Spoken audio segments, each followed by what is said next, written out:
Hi, this is Ilonka, and I listen to On Faith's Edge with Joe Taylor. There's a study that went and interviewed people who have been caught, pimps who have been caught for trafficking and are kind of in rehabilitation. And they asked them, how did you find girls? And almost all of them say they go to the mall, they go somewhere where the kids are hanging out, and they just look for the girl that is a little bit more shy, who can't make eye contact with a person when they give her a compliment. On today's show, I speak with Don Hawkins. Don is the executive director of the National Center on Sexual Exploitation. Don and I talk about the reality and evil of sexual exploitation, prostitution, and sexual slavery. Most importantly, we talk about how do we protect our children from this evil. This is the 51st episode of On Faith's Edge.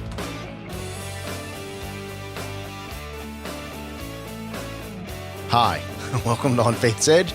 My name is Joe Taylor, recovering atheist, and your servant in Jesus Christ. This is your place to hear conversations about God with interesting people. Thank you so much to Ilonka Deaton for her introduction. Ilonka herself is a survivor of sexual abuse and sexual exploitation by her manager, of all people. But most importantly, Ilonka Deaton is a survivor. She's also an amazing singer-songwriter. You can hear more about Ilonka Deaton at onfaithsedge.com/22. We have a great conversation with Ilonka at onfaithsedge.com/22. Last episode, I spoke with Jean Watson. Jean began her career as a Christian recording artist after having experienced the depths of brokenness and depression. It was her own brokenness that infused her music with such beauty and compassion. And I tell you what, Jean Watson's music is absolutely beautiful. Jean has been honored 4 times as the best female praise and worship artist by the UK Christian Music Alliance, and you can hear my conversation with Jean at onfaithsedge.com/50. That's onfaithsedge.com/50. You know, over the past couple weeks, I've been going through some pictures on my computer, trying to clean up duplicates, and in today's digital age, you just take pictures after pictures after pictures, and you end up with so many pictures you can't keep track of. Well, I found 28,000 pictures on my computer. A lot of those are duplicates, and I'm cleaning that up. But in that process of cleaning that up, I came across just thousands and thousands of pictures of my family, of my daughters, of my wife and me, and family vacations and first days of school, and embarrassing pictures and so forth. There's one picture in fact, this picture I'll put on the website. There's one picture that if you can put a volume to this picture, it's absolutely crazy. If you can put a volume to this picture, that's how my house sounded it's how my house sounds now when these 3 girls get together. But anyway, it's you'll see that in today's show notes. I'll embarrass them a little bit. I'm sure I'll hear from them. Because it's a nutty picture. Anyway, when I'm looking through these pictures, I can't help but think to myself, as a dad, did I do enough? Did I do enough to teach them? Did I do enough to provide them wisdom? Did I do enough to equip them to make good decisions? Did I do enough to protect them?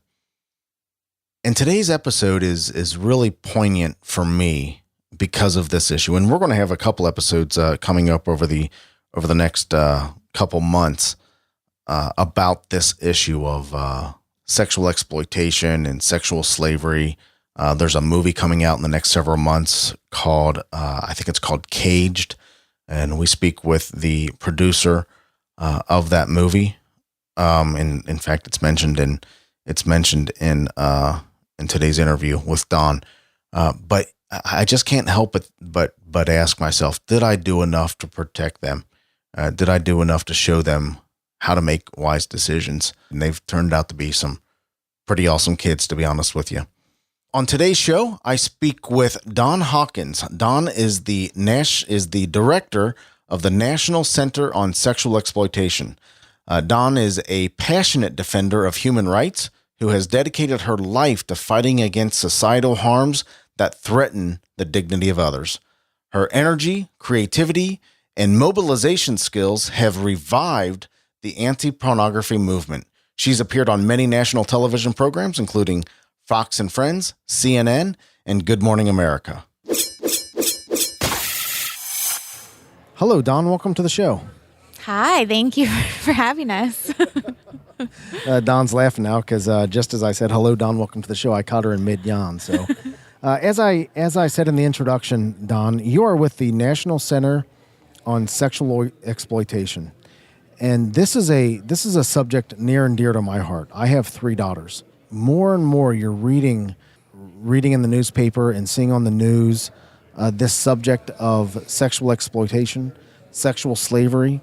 The area that we live in, this show, as our listeners know, is produced out of Cincinnati, Ohio. Apparently, our area is a significant hub for this evil that's going on.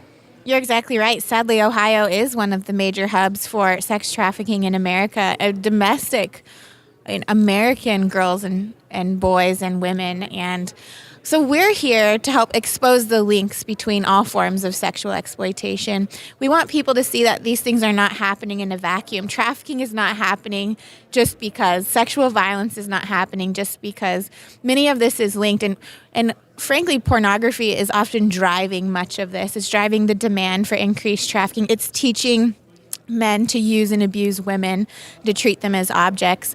And so that's what we do. We work to expose these connections, the research, help educate people, but also to change public policies that foster sexual exploitation. So on a government level as well as a corporate level. You brought up 50 Shades of Grey, and I'm so grateful that you've been able to see through the glitz and the glamour, because really that's what the media has done here, is they've promoted all of these lies. And people believe that really this is a love story, a fairy tale, a romance, when really it is just the glamorization of sexual violence. It's pornography dressed up with a fancy job, fancy suits, and lots of money. And that's really what we're talking about here. You know, we were talking about 50 Shades of Grey just a few minutes ago before we started the show. And I'll be honest with you, I don't know if I want to insult anybody by saying this, but if that same story was told in a lower middle income neighborhood, it would be a horror story. It would be a horror story. It wouldn't be some love story that people are trying to make it out to be. It would be a horror story, and rightfully so. Well, we've been saying that women like Anastasia Steele, who's the main character in the book, they end up in women's shelters, end up on the run. Some of them end up in the cemetery, frankly, because in real life, if you take away the fancy suits and the fancy job, this really is a relationship that maps on exactly to domestic violence.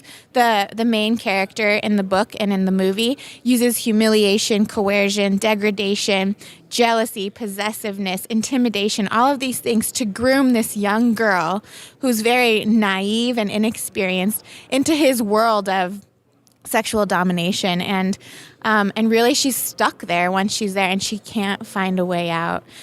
People say that it's consenting, but really this is about coercion, and because the media is glamorizing this, we're going to see an increase in sexual violence. Just yesterday, I saw in Illinois, a 19-year-old student from the University of Illinois sexually assaulted one of the girls, and he said that he was just trying to act out 50 Shades of Grey. Oh my gosh. I mean, we can expect this to increase.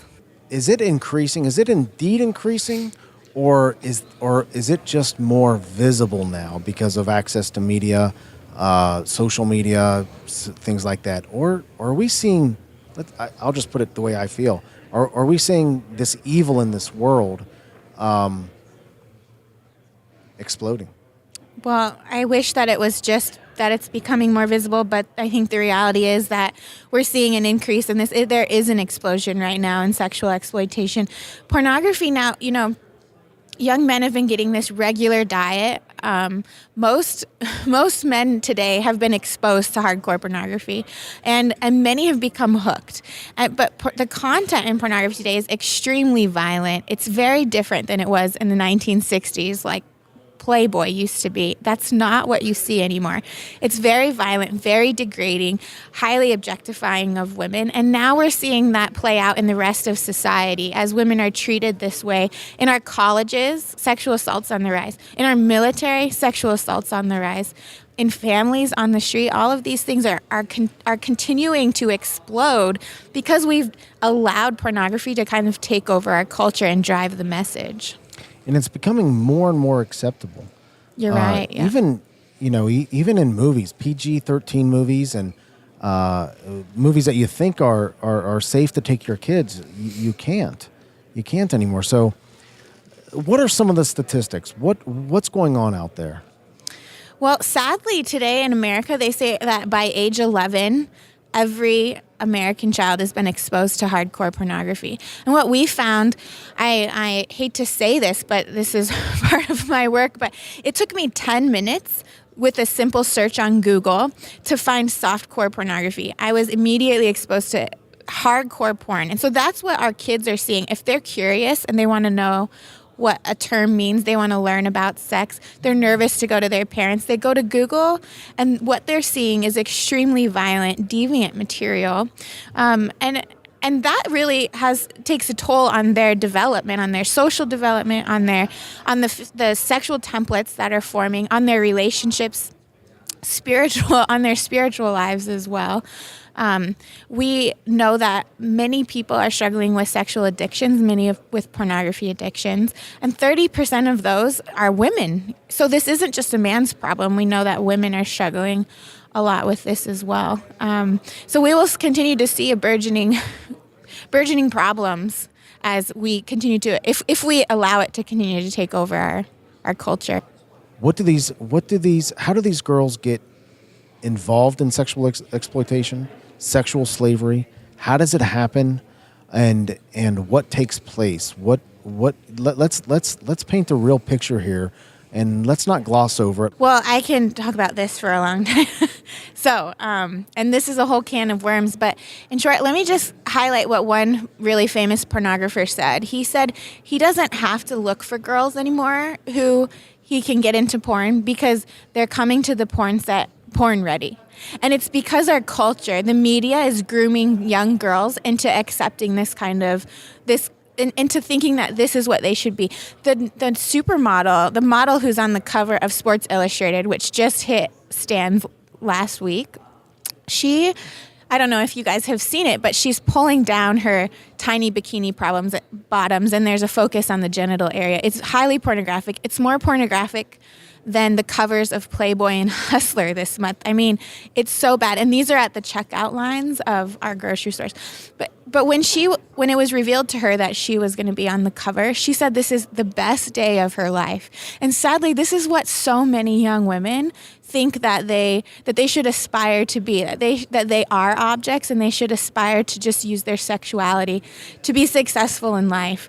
Our media is bombarding kids, especially young girls, from the youngest age. Abercrombie and Fitch sells bikini tops that are padded for 8-year-olds. I mean, what message are we sending?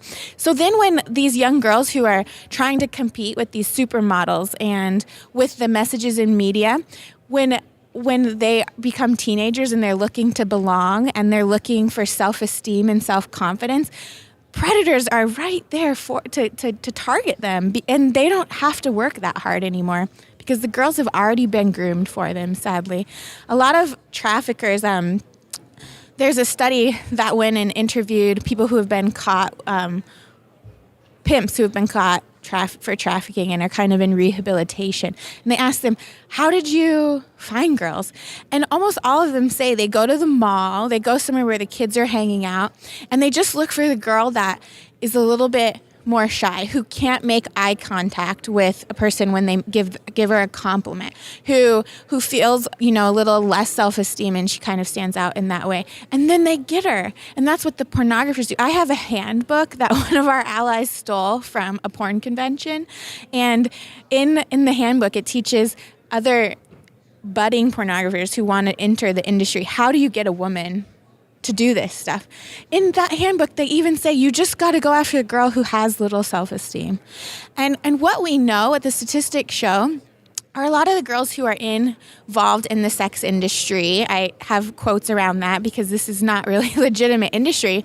But many of them are victims of child sexual abuse. Many of them feel like they have absolutely no other resources, no other way to make money other than with their bodies, because that's what the media has told them all of these years growing up. And so really, I think that's really why we're at this crisis level where it's not even hard anymore to find girls to exploit and to put in these positions, because overwhelmingly our society, our culture, the media has done it for them. So these evil predators are hanging out at malls, trying to find girls with signs of low self-esteem, and befriending them, putting them into a life of prostitution and a life of sexual exploitation. Where are the parents? Well, that's the problem. Some of them come from strong families. Lots of them don't come from strong families. In America, victims of trafficking and other types of sexual exploitation, I mean, they don't fit into one exact mold. The one thing that many of them have in common is this low self-esteem kind of issue. But a lot of times parents are turning their backs. They don't realize what our kids are facing. They're more involved with what's going on in their own lives than in helping communicate with their children and teach them right from wrong. A lot of times parents aren't paying attention to what kids are doing online. These predators are on Facebook. They're sending our kids messages. They're asking to be friends. They're starting these. I mean, this is the story I hear over and over again.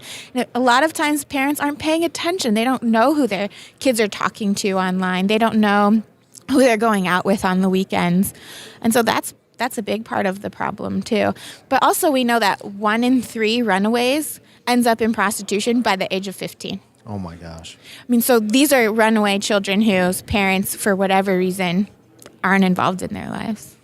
What life are these young women, these girls, being put into? Well, especially because this is driven by pornography, which is ever violent. I don't want to use such graphic language here to explain exactly what's in pornography, but it's very violent because that's often driving the sexual templates and the desires of the men who are buying these girls.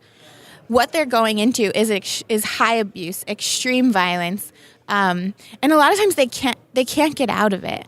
I was talking with a young woman from Illinois a couple of weeks ago, and she was telling me that she's in prostitution and she's happy with it, and she's empowered by this. And I asked her, well, how did you get involved? Well, she got involved when she was 15. Her boyfriend sold her. She was trafficked for 3 years. And by the time she was 19, she tried to stop and get out of it. And she found that she couldn't hold a job. She had no other skills. She had dropped out of high school because her pimp forced her to.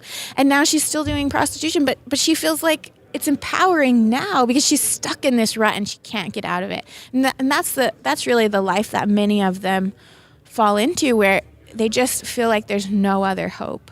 I don't want to get stuck in the hopelessness though, because many people do get out and many people are able to find restoration and recovery, and both those who are being exploited and the users. But for many, this is a hard life. Lisa Arnold was a co-producer for God's Not Dead. And she is about to release a movie called Caged, about a father who sells his daughter into sexual slavery to pay off a debt. Does this really go on? It's hard to answer that without starting to cry, just because I get, for example, I get Google alerts every morning, and one of my Google alerts is set up for sex trafficking and these issues, and I get 20 or more articles every single day where somebody close, often a mother or a father, is caught selling their children for trafficking. So I'm sure that, if she's not basing it on an exact true story, it's a true story. If you just look across our nation at the news headlines, you'll see this happening everywhere, almost daily. You were telling me earlier about a major victory that was just won with Google. Part of our efforts at the National Center on Sexual Exploitation is to help change public policy that fosters sexual exploitation. So we work with Capitol Hill and government leaders to help get important laws enforced, but we also try to change policies at the corporate or business level. And each year we come out with the Dirty Dozen list. We've picked 12 targets that we expose their involvement in pornography and sexual exploitation. For example, Verizon, Hilton Hotels, Facebook, Google. These are all some of our targets this year. We've listed Google or one of their platforms for the last 3 years. We've been working on them for a while. We've had thousands of people join with us, a couple hundred other organizations in a coalition. And we've gone to Google and said, you foster exploitation in so many ways. And one of the biggest, I'm excited to announce a big victory happened yesterday when Google announced that they're going to remove all pornography and sexually explicit material from their platform Blogger, which is like one of the most popular blogging platforms out there right now. Last year, Google kicked out pornography and sexually explicit ads in AdWords, and also any explicit apps in Google Play. So we're seeing a complete shift in Google's policies as across their platform they are shifting away from profits that are coming from pornography and exploitation. So this is incredible news. And we expect, especially because they're a global leader, really, in the internet and in technology, that many others will hopefully follow suit. So this is exciting, but really it came because of this groundswell of the public saying no more to sexual exploitation. And there's also so much research now. These corporations can't ignore the fact that pornography is causing a pandemic of harm to individuals, families, and society. What are some of the warning signs to look for? What are some of the actions that they can take?